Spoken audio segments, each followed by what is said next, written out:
amendment to the agenda. My apologies.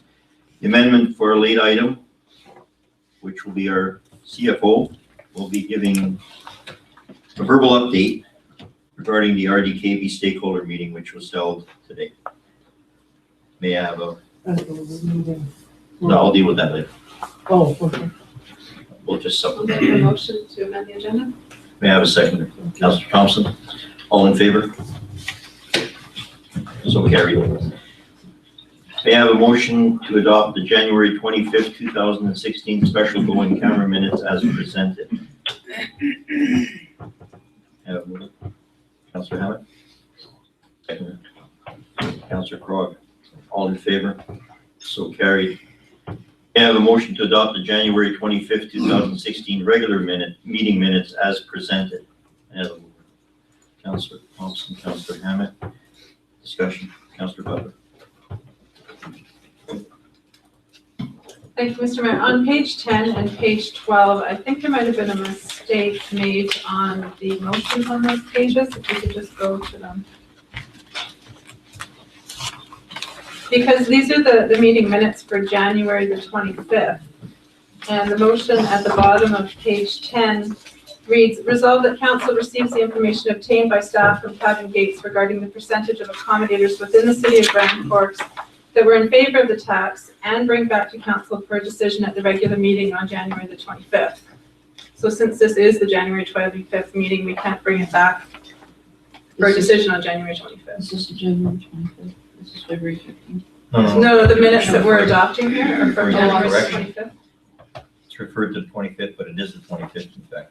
Right. I think what's maybe happened is this motion was taken from the committee of the whole meeting and then just transposed onto the minutes, so it didn't reflect the actual. No, it was taken from the regular meeting, January 11th.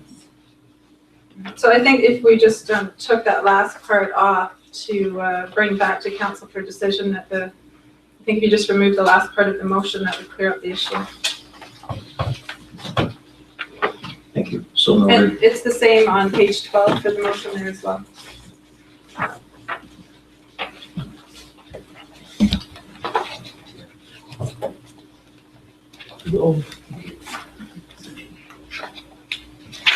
Oh, okay. Under section 11A on page 12.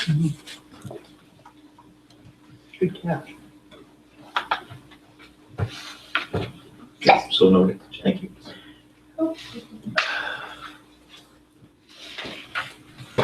So all in favor of the motion? Carried. Under unfinished business, and the subject matter is the AKBLG proposed resolutions for 2016 council's consideration. This is going to be removed from the agenda, and we will have a special meeting this Wednesday, which will be the 17th at 1 p.m. in the afternoon, where all resolutions will be discussed. Councillor Butler.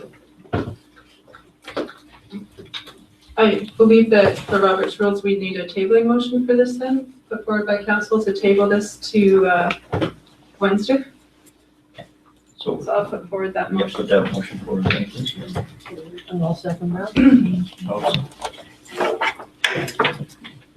Any questions? On a tabling motion, I don't think we can have discussion. No? All in favor? So carried. Mr. Mayor, I just wanted to let council know that a tabling motion means that it kind of goes on forever. It Yeah, should it should have be been postponed. called as a referred to the next. Yeah, or postponed.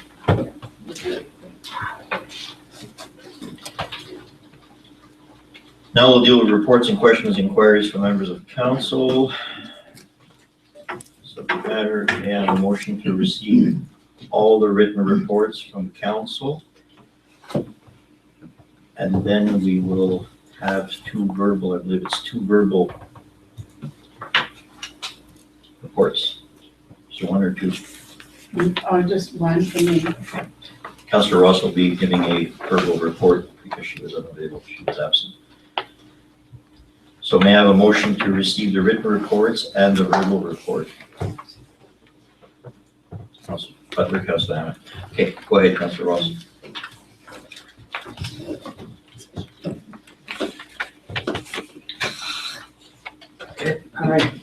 Okay, yeah, so I've been away for a couple of weeks. My report, I sent it in on time, but it just got lost in the mail jams. I was at the Sustainable Communities Conference in Ottawa. It was attended by over 400 elected officials and staff members from across Canada with over 220, I think it was like 226 jurisdictions, municipalities, and areas from coast to coast were represented at the conference. And I spoke to many elected officials who have not missed one of the Sustainable Communities conferences.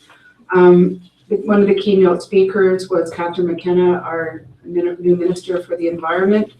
And I just would like to, I'm going to give a full report to council. We've agreed as councillors that when we do go to these relatively intense learning opportunities, that we are going to share what we've learned with one another and with the community. So I'm going to put together a very brief PowerPoint that I will share with council within the next few weeks.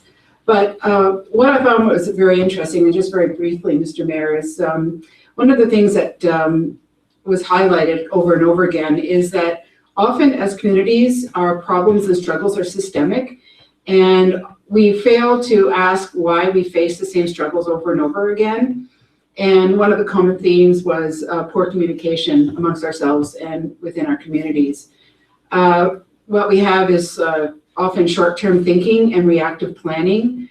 And we're one of the few communities, surprisingly, that has a sustainability plan. But that should drive our decision-making more than our OP, our operational plan.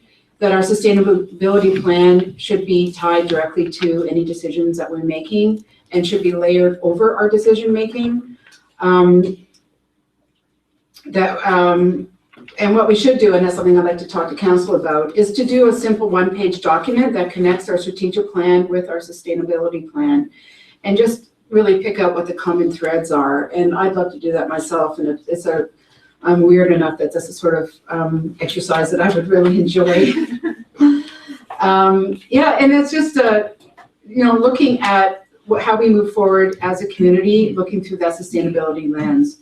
And even at the sustainability conference, what I found really interesting is we were still trying to define what sustainability actually really means, because it's like the word resilience or the environment. Often they get co-opted by industry and they start using the same language that NGOs or activists or biologists or people that are really concerned generally with social infrastructure and environmental integrity. A lot of times that gets co-opted by corporations in order to greenwash their own mandates, and we need to bring that back. And so we need to really implement sustainability throughout all levels of our city works: planning, council, implementation, management, outsourcing, purchasing, etc. And one of the things as well was, it's something that we need to believe in as city councilors. If we have a sustainability plan, we really need to believe in it, and we need to advocate for it, and we need our staff to believe in it as well. It has to be more than what we do here at City Hall, but it has to be a part of how we live as individuals every day in our own lives, and start to practice it and model it within our communities. So I'm looking forward to sharing more about what we learned here in Ottawa. And one of the things I did, what was really resounding, is there was a common theme amongst small rural communities, is that they're not growing and they are struggling economically. And there was, and one of the keynote speakers spoke about this as well, and I know I quoted this, I think it was on my first day of City Council, about Bhutan, the country of Bhutan, and the Dalai Lama, talking about how we need to not just more economically viable communities and think about development. We also need to think about being okay just the way we are, and that we don't need necessarily more development. There's also a movement globally about undevelopment, because sometimes the most developed nations, the most economically developed nations on the globe, are actually the most unhappy. Like Japan has the highest GDP, but they also have the highest youth suicide rate in the world. But what we need to do as city councilors and as society is think about how we can make this a happier place. And I think that sounds like a more exciting thing to do. So anyway, I'll put together a PowerPoint, and I'm also continuing to work on my AKBLG resolution, which I have almost ready. And after doing some more consultation, we're going to come back and we're going to talk about it on Wednesday. Thank you. Thank you, Councilor Rose. So all in favor of receiving the reports, both verbal and written? So carried. Move along now to the verbal report from the council representative to Regional District Scrutiny Boundary, which will be myself. Quite lengthy. Hope everybody brought a pillow. We'll start off with the West Kootenai Boundary Regional Hospital District, otherwise known as the WKBRHD. Attended a meeting there on the 27th of January. First items were the elections of the WKBRHD chair and acting chair. Director Margaret Rothball of Midway was acclaimed board chair. 2016, Director Walter Popoff, Area H, Slocan Valley, was acclaimed acting board chair. To the appointments of the executive committee, we had Arrow Lake, Slocan, Castlegar, Naspicusp, which was Leo Main. Kootenai, Caswell, Nelson, Salmo was Gary Jackman. And the boundary was our own Rolly Russell. And Greater Trail was Mike Martin. The board also had its biannual roadshow tour of the Castlegar Health Center.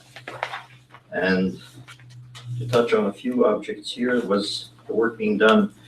They usually have about serving 500 to 600 patients through its collaborative mental health program. Psychiatrists are also dispatched to rural, remote communities throughout the West Kootenai Boundary region. Having noted that, we also have news that the IH is planning to move the mental health and public health services out of their existing sites into new sites, and they're aiming for April 1st. And this will be in our old cash store, which will be renovated to accommodate these new programs. Further on that, we have the proposed projects and equipment list, which they are budgeted for, some of which affect Grand Forks is the Boundary Hospital, the chiller unit, also again, the renovation of washrooms in our hospital, and also the general radiographic system in our hospital. And that about covers that one. Moving on to the board meeting on January 28th here in Grand Forks. Delegations were Deanne Stephen, the Tourism Roslyn Society, and it's the process of renewing their hotel tax, the MRDT. Kevin Gates was also there in reference to the age-friendly Christina Lake Resort. Home care, socialization was the main aspects there. Then there was also the federal and provincial gas tax funding applications, which the acquisition of the Hardy Mountain Doukhobor Village as a heritage property was discussed. And we have the staff report, which entailed was a public hearing at Christina Lake on the Christina Lake Seniors Housing Society application to rezone a parcel of Crown land for seniors housing. Based on the issues raised by the public, they're holding a second public hearing on that one. Then the recommendation from the RDK Board of Directors was to approve the appointments of Nigel James to Grand Forks and District Recreation Commission as a member at large representing the City of Grand Forks, and Eric Gillette as a member at large representing the RDKB RDD Rural GF. And then there was the recommendation for approval, grant and aid ending January 22nd, 2016 for our annual Family Day event. And a quick note was that on February 22nd, the RDKB is celebrating its 50th anniversary. And lastly but not leastly, which is kind of a selfish thing, I won the trip to the FCM in Winnipeg in June, courtesy of the RDKB annual raffle draw for this event. Not on the city's dime. I'd like to thank the RDKB for being able to have been able to be the recipient of such a nice prize. And I thank them. Congratulations. That's awesome. And on February 10th, I went to the, as they call it, the COW meeting, which is their version of Committee of the Whole. The COW action items were some discussion on the reuse centers, and it's still in progress. And of course, discussions on their 5-year financial planning. On the new business was the discussion of the allocation of proceeds from the sale of the Trail Airport. And then the staff reports entailed Tim Dewick regarding the transfer of the multi-material BC, MMBC recycling depots from RDKB facilities to other private or not-for-profit sector drop sites. And Staff was tasked at the November 18th Environmental Services meeting to explore feasibility of moving the MMBC recycling depots from the RDKB landfills in Grand Forks and McKelvey Creek Trail to private sector operations. The Trail Bottle Depot is an existing MMBC depot and has expressed concern that the increased traffic at their storefront could create congestion and safety problems on Roslyn Avenue. Similarly, the operators of Grand Forks Bottle Depot are interested, but would need time to renovate and create space for additional materials. It's not certain that they feel the business case for hosting it, as that would be relative. The MMBC has indicated that while curbside services are their preferred delivery model, they would be open to transferring their recycling depot service to Grand Forks Bottle Depot. And I believe there's one more.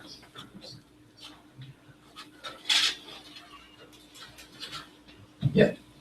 Staff report from Dan Derby, the Deputy Regional Fire Chief and Emergency Program Coordinator, was regarding the renewal of our disaster response agreement with the Canadian Red Cross Society, and that was presented. Seen as the Red Cross Society since 2012 for delivery of these services during disasters to assist the people affected by disasters or other related emergencies. And that about, I'm sure you're glad it is all I have to say tonight. May I have a motion to receive? Want to right now? If we could, yeah. No. Then you can include it with yours. Sure. So we'll have a report from our Chief Financial Officer, Ms. Shepherd. Enter my office. Go ahead. Okay.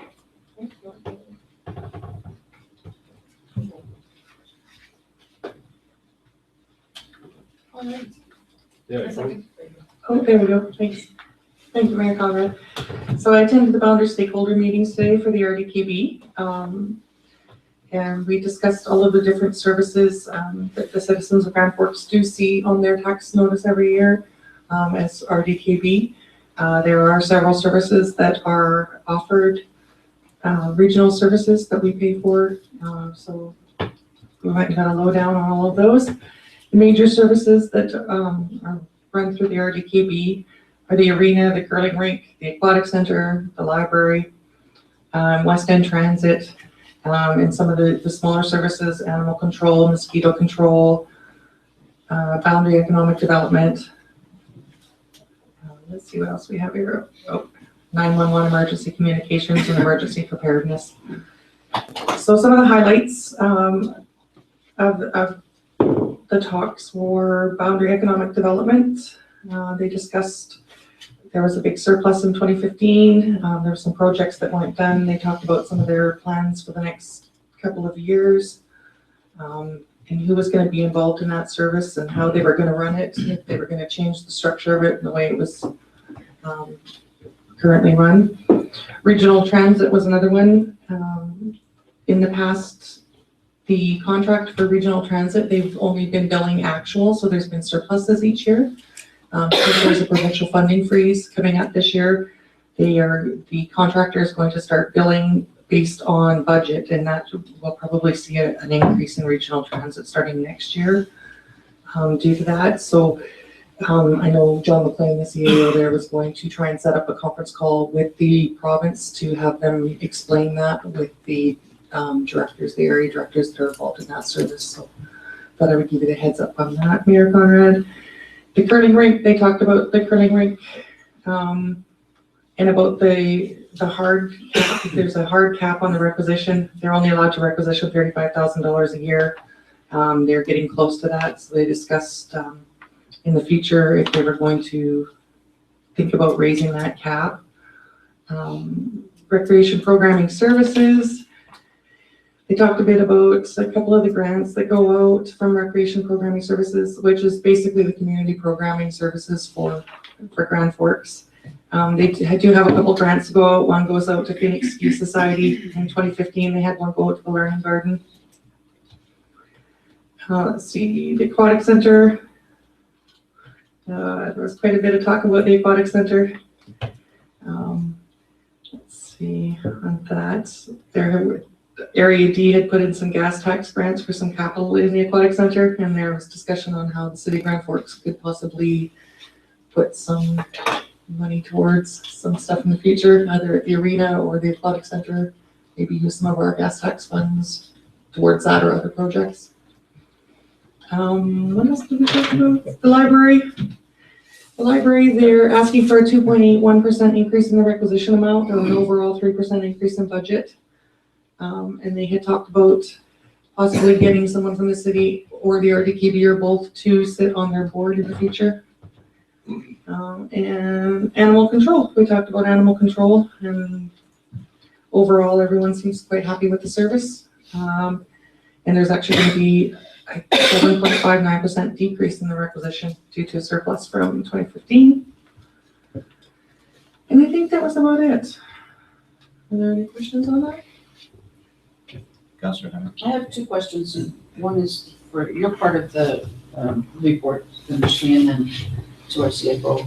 The first part is regarding the solid waste recycling bins and the removal from downtown going up to the landfill.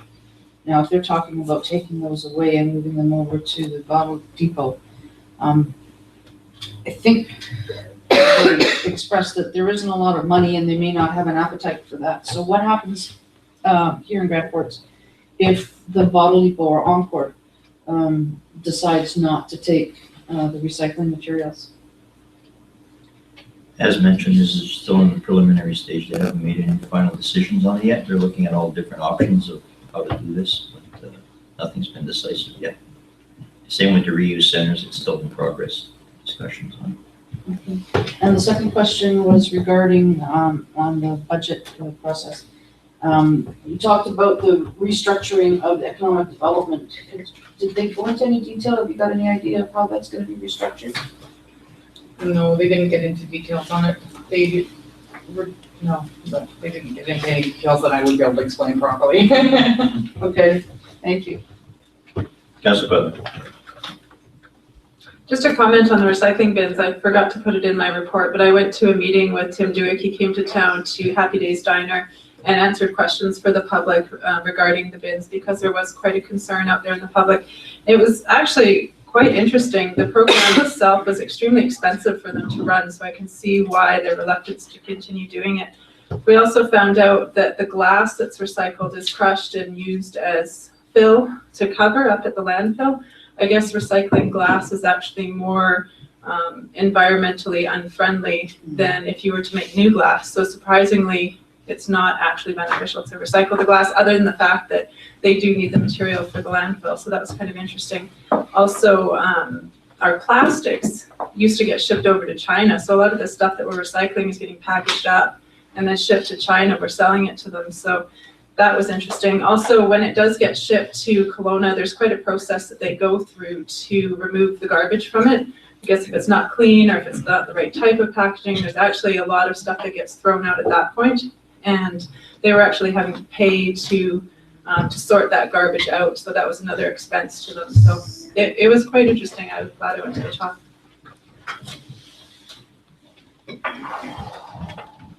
Before I ask the question, put the question on the table, I have one last good news issue that I forgot to mention.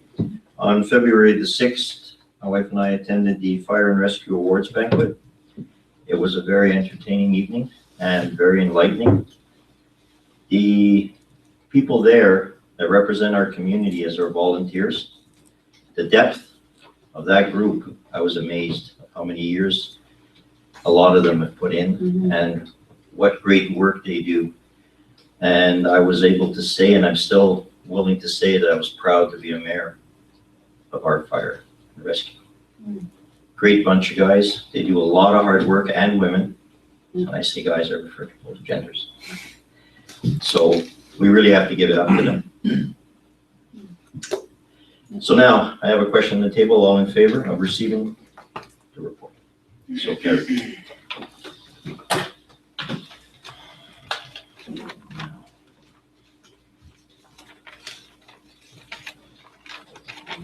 The next item on the agenda is from the Management of Development Engineering. Subject matter is to amend the current zoning bylaw by rezoning property located at 6401 Highway number 3 from the current TC, which is tourist commercial, to HC, which is highway commercial.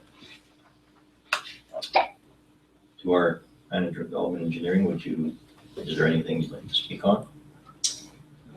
I think it's pretty, Well, last time you were here, I just asked to defer to this meeting, so give me a chance to look into a few things and just satisfy. and all that was resolved. Yeah. Okay. So then may I have a motion to give this third reading for the City of Grand Forks zoning amendment bylaw 1606A4 2016. Councillor Thompson, Councillor Hammond. Unless there's any discussion, all in favor of the question? So carried. Again, to our Manager of Development Engineering, subject matter early budget approval for 5th Street water main replacement. Would you like to comment on that? No, nothing. Okay, not yet. Go ahead. Yeah, we had three water mains crossing the river, going over to that southern portion of the city. We have one at Riverside Drive and we had two at 5th Street. And I believe it was in 2012, one of the water mains on 5th Street, we had a break. So that one has been decommissioned and we still have one existing water main at that crossing, but it is on the bed of the river and it is at risk as well. So we've had some testing and some modeling done by our engineering firm in regards to being able to provide water to that end of the city, plus have fire flows available. And we're in a very high risk situation. If we lose that, either one of those water mains, if we lose them at this point, is going to be very bad for the industry and for the flood on the south end of the city. So it's something that we've done some testing on the existing pipe at 5th Street, and I can't remember exactly the number on it, but because it is sitting on the bed of the river and every spring it's getting scoured by rocks and such. So it is a very high risk situation. So we would like to address that this year if we can. And our engineering firm did look at 6 different options for that, and they narrowed it down to 2. And the 2 are that it was narrowed down to are in the budget briefing that's attached. The less expensive option is to actually put it back into the river. And that option, unfortunately, it's pretty, environmentally, it's a very, very destructive process, and it can take up to 2 years potentially to get all the permits and everything in place for that. And it has to be done very carefully, obviously. And the other option was running it across what everybody knows is the Black Train Bridge, or the Darrell Train Bridge. And it's a more expensive option, but we would not be impacting the river at all. We would still give Minister of Environment obviously a heads up that we're working close to the river, but we wouldn't have that aspect of it, and we wouldn't have to go through the same process to get permission to do the work. And so that's basically a rundown of what we'd like to do this year. So obviously that option is a better one because should there be any problems downstream, it's more accessible and more replicable. Yeah, it would be above ground, and it would be much easier to do the repairs. Councillor Thompson. Yes, thank you, Your Worship. Through you to the manager. Early budget approval just allows you to begin the process. That's not going to be completed overnight. There's going to take some time to get. And this just allows you the assurance that it's going to be included in the budget and not taken out. So I would certainly be prepared to put forward the motion to grant the early budget approval. So the actual motion would be for the approval of the Fifth Street Water Main Replacement Project, option number 2, with an estimated cost of $575,000 to be funded from the Community Works Gas Tax Fund. Do I have a seconder on that? Councillor Krog. Any further discussion? Councillor Butler. Yeah, I do like that option better, for many reasons. The one reason though I don't want to support it is it's $225,000 more than the other option. That's a lot of money. The first option that puts it in the river, the environmental approval in the report here, it says it'll take several months to potentially a year. And the window for installing it is between August 7th and September 15th. So that would push it until between August and September of 2017. So we'd have to wait a year and about 5 or 6 months to put it in. Whereas the other option would be a lot quicker. So we're risking 2 spring runoffs and a water break. So it is a risk. But as I said, it's a lot of money for us to be spending. To our manager. There's no guarantee that the Minister of Environment would give us an approval at all. We could, and it could take up to 2 years easily, and we may not get the approvals in the end. Plus, there would probably be a major impact should it sever and break. Councillor Hammond. Looking at these pictures too, it also looks like the cheaper option would be have a lot more negative impact on our environment and our water, and the fish habitat, and it just looks like it's very environmentally unfriendly way to do this. The cheaper one. Yeah. The cheaper one. Yeah. Do we not already have a water main going across at the other bridge? We've got 2 at the moment. We've got one, Riverside Drive. Yeah. Here, and then we've got one more on Fifth Street over here. We have a water main on the bridge then? Pardon me? We have the water main on the train bridge? On the train bridge? Yeah, is that the question? Oh, sorry, is that what you asked? Yeah. Is there not one on the bridge going up? There's a block bridge there, is that a water main? Oh, sorry, you mean the Black The Bridge? regional, Yeah. yeah. I think that's natural gas, actually. Goes across there. So Terracin put in a crossing in the river for natural gas and they got approved from the Ministry of Environment. So it'd be a similar type of project to what Terracin did? No, this one's a post. No, if we went with the cheaper option, Terracin got approval to put it through the river. Mr. Mayor, That's because it's. Mr. Mayor, if I could, there's a couple different options with it. The other thing is a pipe jacking across, putting a liner in, and then pulling the other line across with a fused welded joints they could pull across. Open excavation in the river in August when the river's lowest. I would anticipate right now the costs that are provided to us don't deal with the compensation that would be required for the disruption to the ecosystem, because we are going to be in the river during the peak hour or during the peak summer, and there is going to be damages to the ecosystem. So generally, the Ministry of Environment will ask for compensation, and in accordance with what our council has said in their strategic priorities, looking out for the best environmental solutions.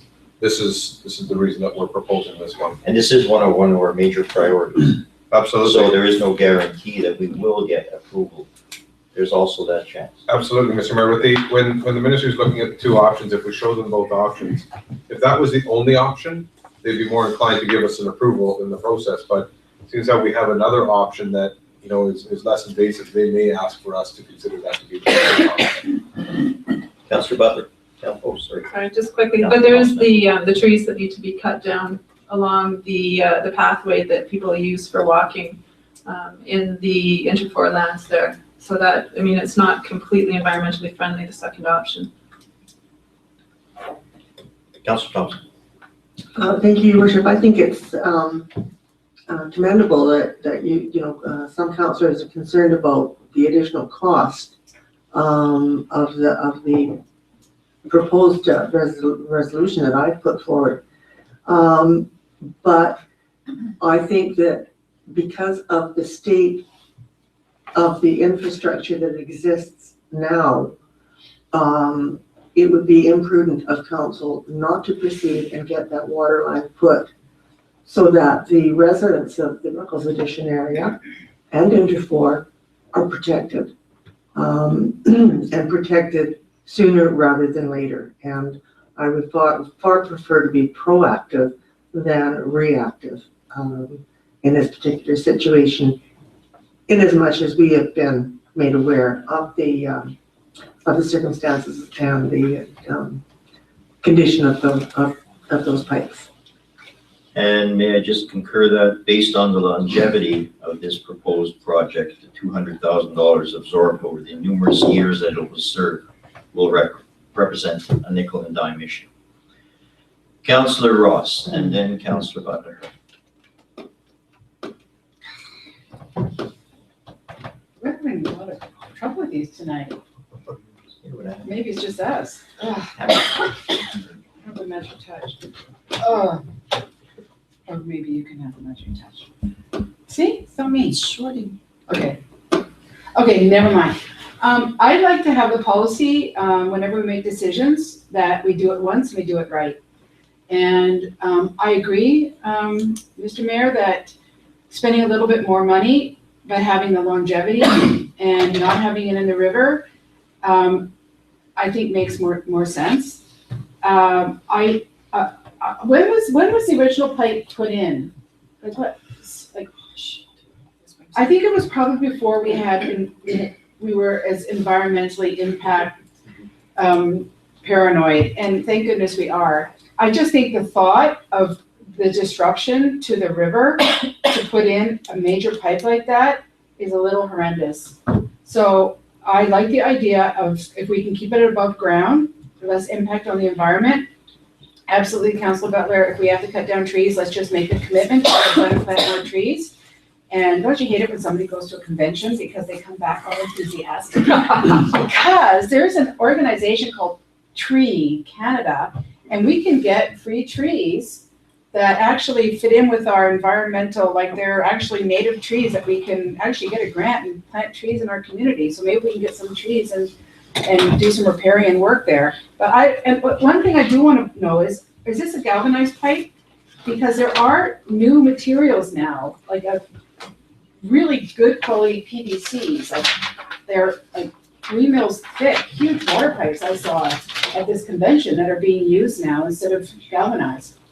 I was just going to echo on that with today's technology, with the new materials available. If this old pipe that's per se lasted 25, 30 years in the water, can you imagine the longevity of this new pipe? Yeah. So Looking at other the materials. monetary issue is not even prudent to think about it. When you think about it, yeah. Councillor Thompson and then Councillor Butler. Thank you. That area of Ruggles Addition came into this city proper as part of the city's works in 1966.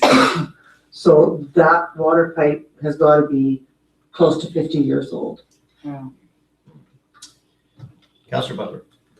So this was on our budget approval for last year, and I believe we went for a grant for this last year, and the grant money didn't come through. So I imagine we're applying for a grant again on this.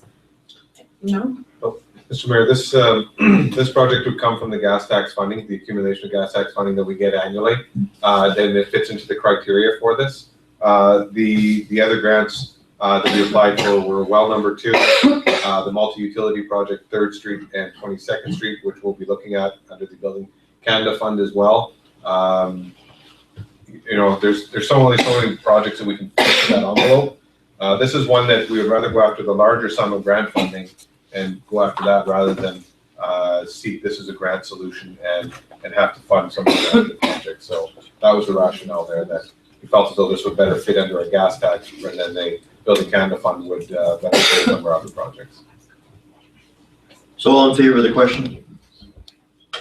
Anyone opposed? So carried. To our Manager of Operations, subject matter is the early budget approval for 3rd Street sewer main repair. The nature of the recommendation is that Council provides an early budget approval for the 3rd Street sewer main repair project with an estimated cost of $150,000 to be funded from capital reserves. May I have a motion to that effect, or does the Manager of Operations want to speak on the subject?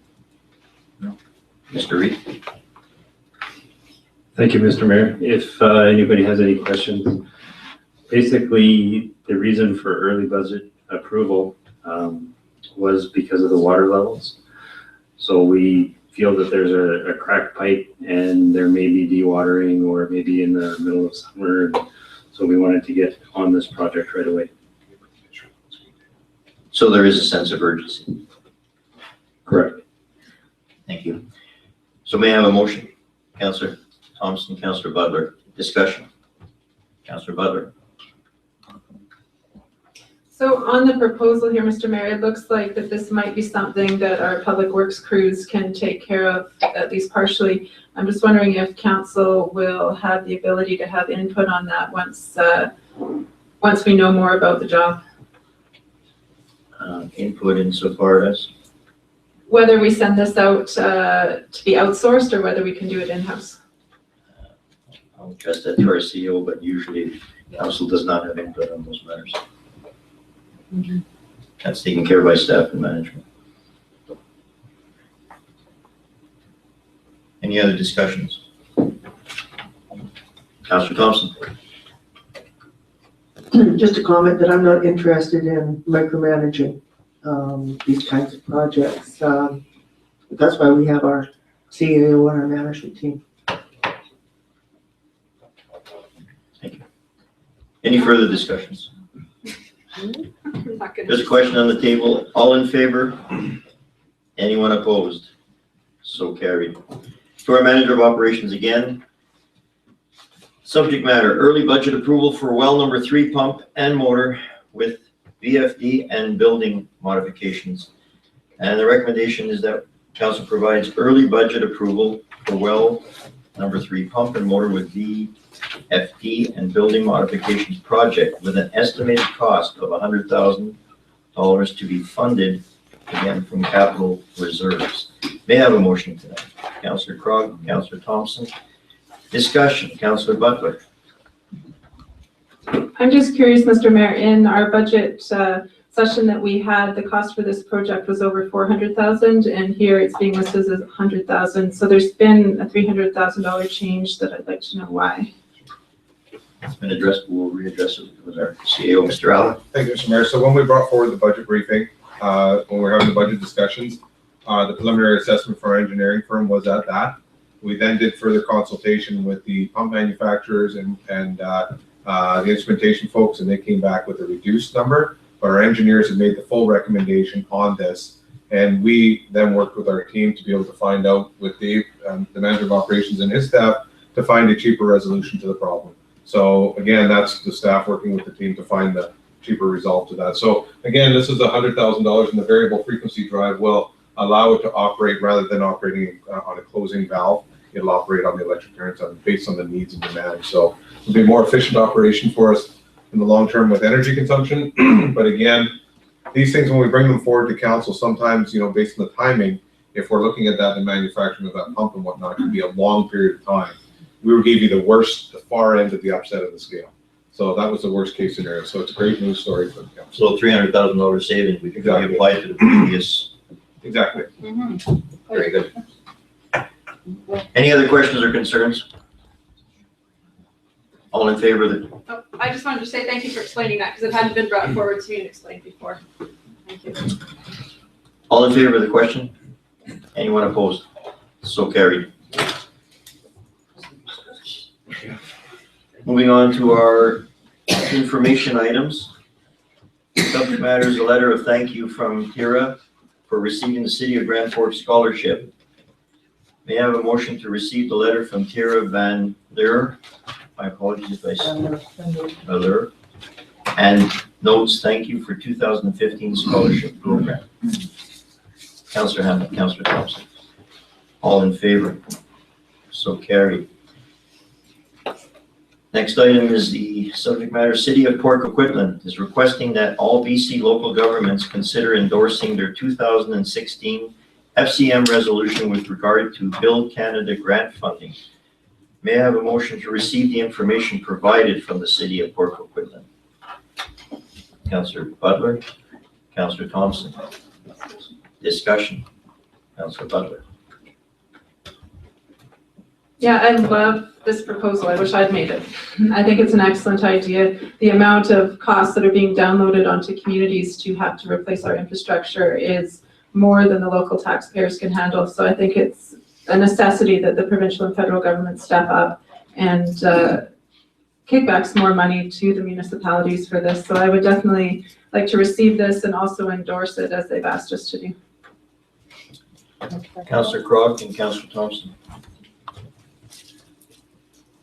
I'm gonna turn on my speaking stick. It sounds good on the surface, because normally it's a third for infrastructure, and then they're saying some communities can't afford it, like Port Coquitlam. We got lots of infrastructure. Yeah, but it's asking it to go 50 federal, 40 provincial, which would be 10 for the municipalities, and it sounds great. But guess what? Then there's not as many grants. So the 1/3, 1/3, 1/3 covers a lot more area than the 50/40. So I think that if it did switch to that, then the big players would just suck it all up, and then nobody would get it. So I think actually 1/3, 1/3, 1/3 is actually really good, and it spreads it around amongst more municipalities. So I wouldn't want to support it. That's a better ratio. Councillor Thompson. Councillor Crog. Question asked, question answered. Said something. Councillor Butler.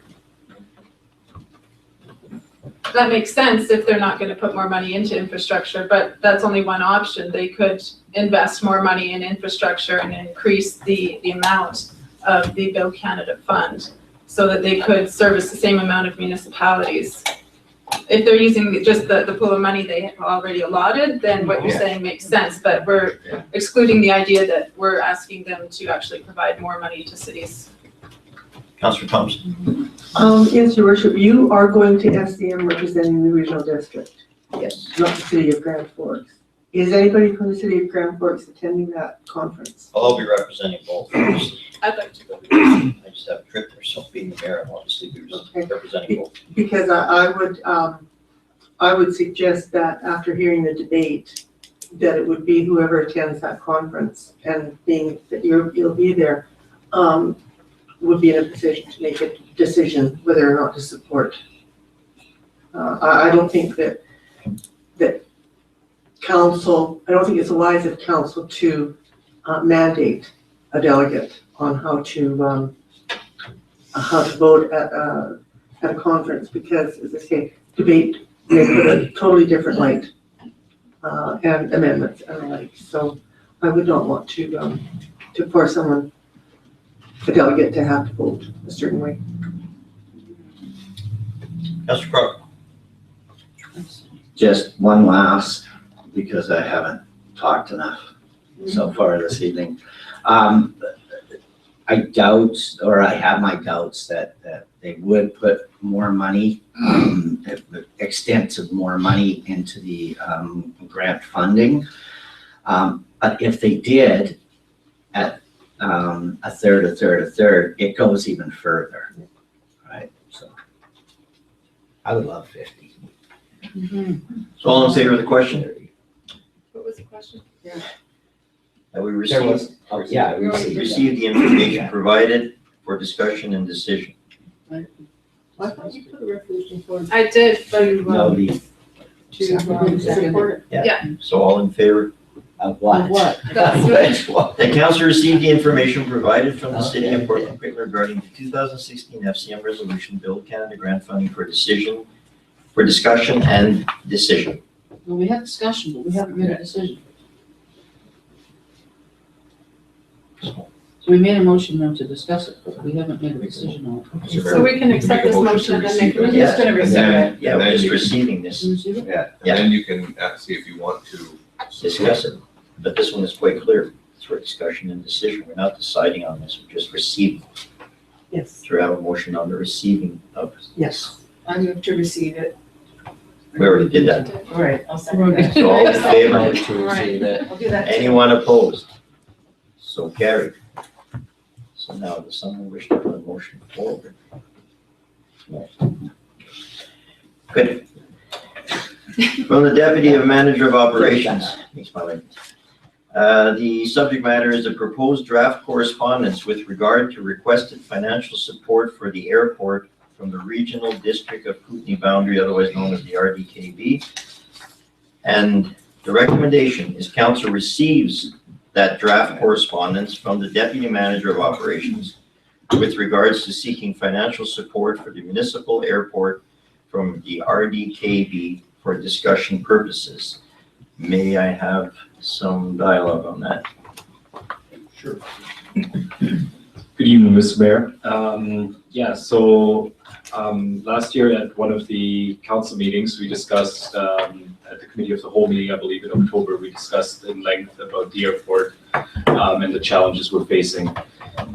So we came up with the assorted statistics over the last couple months, collecting all sorts of data, including medevac data, how many flights we're having each year for the last 7 years, averaging that out, comparing it with the Castlegar Airport, which actually had a success rate of landings for January of 39%. There was a report released after I had this out. So a lot of the flights are being diverted to Grand Forks. I think there's a pretty good case where we could go, where we could send this to the regional district and make a case for support in funding the airport. We've had to deal with the wildfires throughout the last year. We were the ones who supported it. The residents of Grand Forks supported this initiative and the airport throughout. We attract all sorts of events. We have a UAV drone flying school at the airport. They have the annual fly-in from the flying club.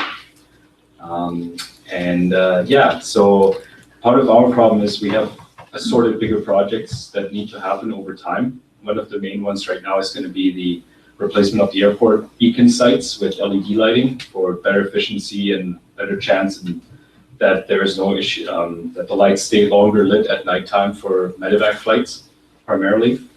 And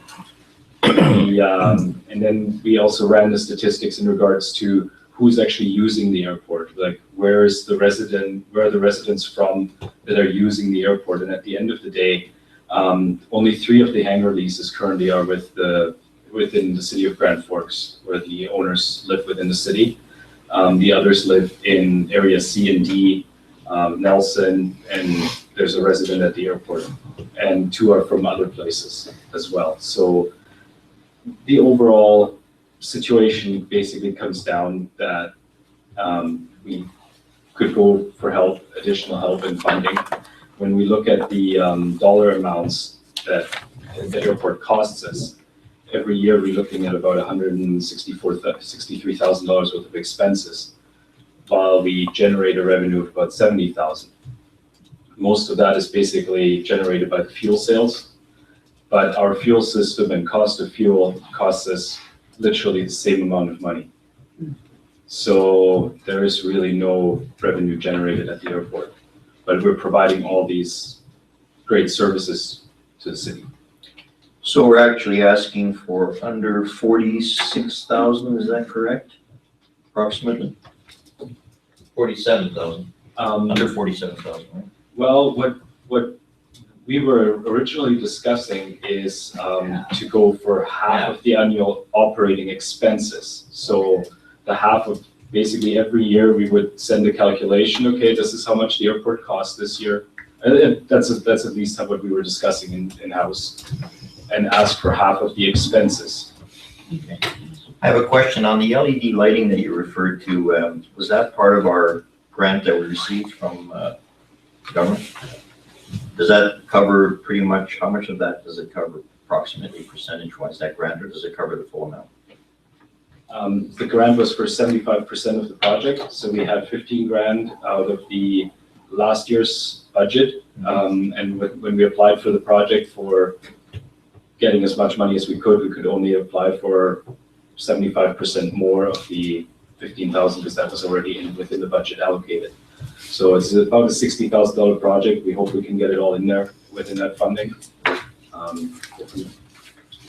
Thank you, that's great. Councillor Krog? Yeah, I believe because this is a draft, I would make a motion to receive the information I would like to provide some input as it is a draft before it goes to the RDKB. So do I have a seconder on receiving the draft? Councillor Thompson? And you wish, Yeah, discussion. It's a draft. What's the timeline for when we would send it to the RD? Your deputy manager? Thank you, Mr. Mayor. Currently is about the right time to send this in. The regional district, to allocate the funding for this, it is a very lengthy process, can take up to 6 to 7 months. So for them to put it into next year's budget for 2017, it would be the right time to send it in within the next, let's say, month or so at the latest. thank you. Any other discussion? Okay. So, Councillor Hammond? The only thing I have to say is that I'm extremely surprised that this is the first time we've gone to the RDKB to share expenses on a regional airport. It's not the first time. We've had the discussion. Dorsey. Mr. Mayor, we've had the discussion, we didn't have the statistical information that we have now. When we look at the costs, it wasn't really understood what our operating costs were at the airport. Now we've got it down, the deputy manager has done a good job of demonstrating where all the costs are coming from. But again, the citizens of Grand Forks have been paying for this elaborate service for 3 residents of the city of Grand Forks and those that are evacuated out of our airport. We show the greater regional value of this. We didn't have the business case to be able to go to the regional district with now. Now we're getting closer to having that, but under council's direction here, they've asked for the statistical information. So this council's asked for it, you've got it now. Councillor Krog has asked to provide a little bit more input. Well, we have a meaningful request to go back to them with this, rather than just simply asking for funding towards our operating costs. We can actually demonstrate that the folks in the regional district consume a major portion of the use. So now we have definitive numbers which weren't available before. Thank you. Councillor Thompson and Councillor Krog? Thank you, Your Worship, through you to Councillor Krog.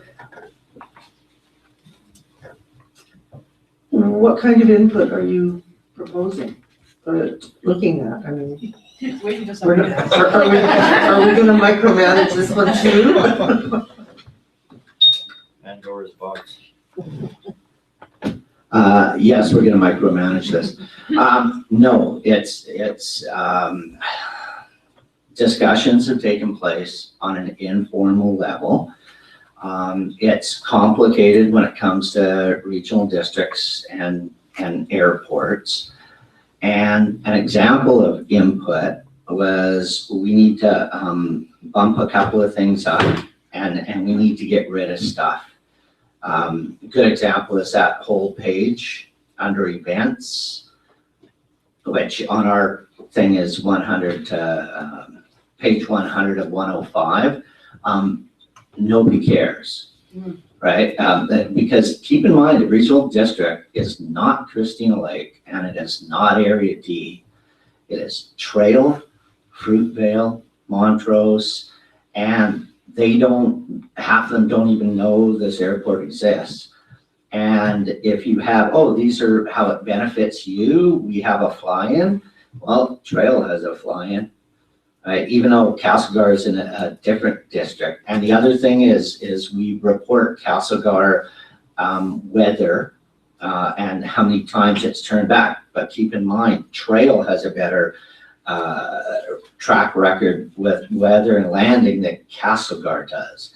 So they're not going to buy it.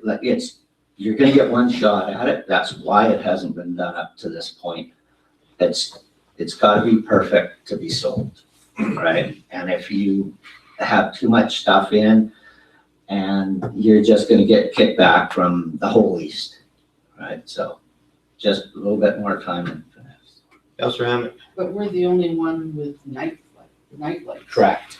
It says that one sentence in the whole document. And that's what I'm keys. saying is it needs to be forefront. Yeah. Right, so just a little tweak, that's what I meant by it, but. Or the fun social element. Yeah. Any other questions or concerns? All in favor of the question? Anyone opposed? So carried. No bylaws, we have no late items. So now we move on to the segment. For clarity on that letter, so city staff will then finalize that with those comments in mind. We would then probably call together a meeting with yourself, the Area C director, the Area D director, and have a discussion to see about their thoughts on it, and then progress it on to sending it off to the regional board. Yeah. Just for staff's perspective, just to understand. But I would also include Greenwood, Midway, and Area E in that Sure. discussion, because Okay. they use our facilities as well. That's exactly, we just want to see clarity on this as we move it forward, so Yeah. the political representation, so as it goes to the regional district table, then maybe those representatives will have a little bit more say or clout at the table when the decisions are Yeah. made. Okay.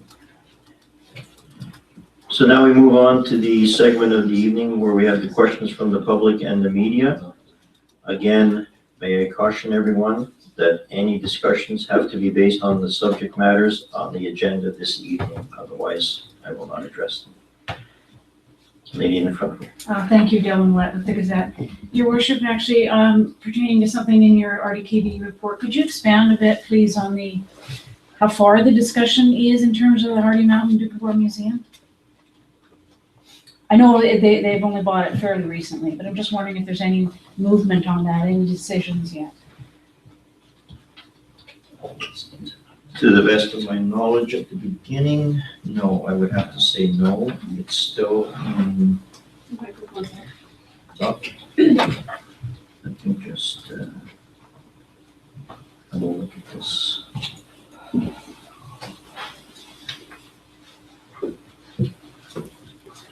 It's still in discussion stages. There's nothing been finalized yet. This is just, the numbers aren't final either yet, so Okay. there's nothing final on the total Thank matter. It's just a subject matter that came up under the delegations and the funding. Do I have any other questions? Gentlemen in the second row. Mr. Mayor, as all of you know, I've been to just about all the council meetings that this council has Would had. you please identify? Oh, I'm sorry, Phil Morrow. And I must say that this morning's meeting and this evening's meeting have been the most professional and polite and courteous meetings, with you people being courteous towards each other and your on-task behavior with regards to the agenda. And I thank you for the pleasant time I've had these two meetings. Thank you for your kind comments. Oh, that's different. Tired. Mr. Mayor, through you to Councillor Krug, I tell it as I see it. Yes. Do we have any other questions from the gallery? Councillor Thompson? I just want to say I've noticed in the last couple of meetings that there's been representation from our union. And I think that's excellent, that you're showing an interest, you're coming to the meetings, you're informed, and you can take it back to your coworkers. So thank you for coming. So if there are no other questions, without further ado, may I have a motion to adjourn? Councillor Ross, as seconder. Nice to have you back. All in favor? So carried. This meeting is adjourned. Circle every morning after